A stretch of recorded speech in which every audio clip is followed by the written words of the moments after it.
Well, I think the role of coaching has evolved, especially at major, junior, minor pro, like American League, beyond just ice. Even NHL, you've got to know your players more.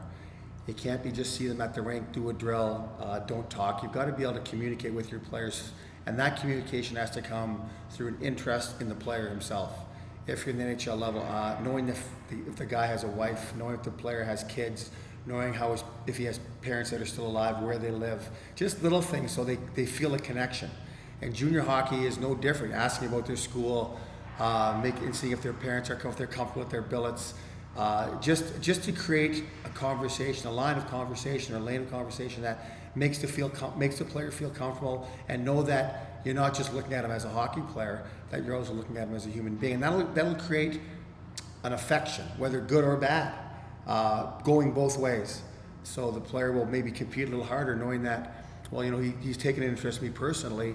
I like him, so I'm going to compete harder for him. Or sometimes turns your tables when the player's not playing as well, and you've created that line of communication, and you've got to come down on them harder. They don't sometimes understand. Well, last week he was talking to me like I was his best friend, and this week, I'm his whipping boy. And that's where the line of communication would come in handy, where you've created it. Now you can use that, saying, well, this is why you're playing less or playing more, or being benched for whatever reason.